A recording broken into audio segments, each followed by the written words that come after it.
I believe in Dak Prescott.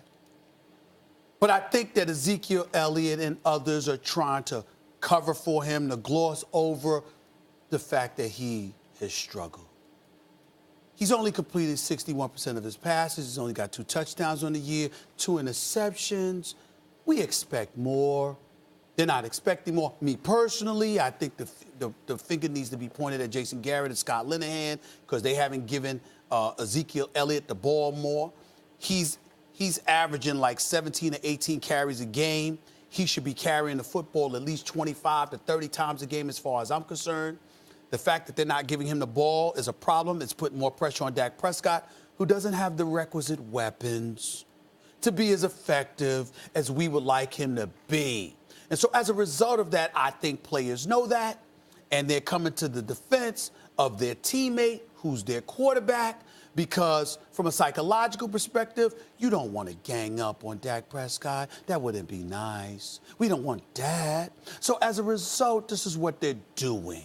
Okay. That's you trying to be nice. Is that oh my being God. nice? I thought you could act. Have I been nice? Well, I mean, Darren, he's not wrong, right? Like when Dak showed up with that thing, he had star quality and confidence and that kind of look about him in the preseason. He also had an all-time great offensive line, a great running back, and a solid receiving core. So it kind of and no tape on him, right? So it kind of glossed over certain problems, which were times he was overly conservative. He didn't see the field extremely well. It's not that he turned the ball over, but you completed that play, but there were 2 other plays for bigger yards you could have maybe attempted. Those kind of things are more obvious now, particularly because it's not like Kyle Shanahan or Sean McVay or some kind of really imaginative coach is running the team.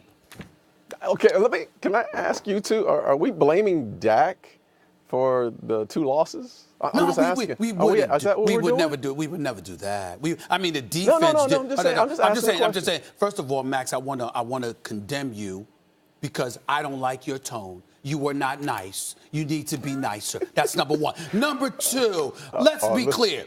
The Dallas defense has looked good. Yeah. Mm-hmm. The running game has looked good. Oh, wait a minute. The running game has looked good. The running game has looked good. The defense has looked good. The problem has been with their passing game. But I didn't say the quarterback. I say the quarterback. I don't think I said the quarterback. I just said the passing game. Okay, because let me comment on these Dallas Cowboys, and especially on the offensive side of the ball. Go ahead. We cannot put the blame all on Dak Prescott. And as you see in these highlights, this is not the same offensive line that we've seen in the past. This is not an offensive. Matter of fact, in pass protection, they rank 28th in the league. They're not giving him enough time to look and go through his reads down the field. Secondly, they're playing from behind, and they have to get away from the running game. Would I like to see Zeke touch the ball more?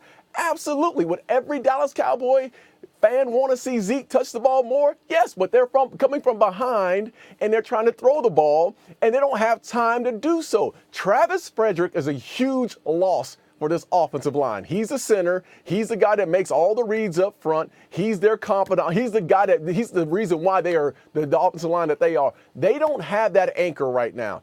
Dak is having to throw the ball down the field, and it hasn't played out that way. But we can't sit here and just put all the blame on Dak. I mean, just look at this last week's game. Did Zeke rush for 127 yards? Absolutely. Did he drop a ball in the flat? Yes. Did he step out of bounds? Yes. Did he put the ball on the ground later on?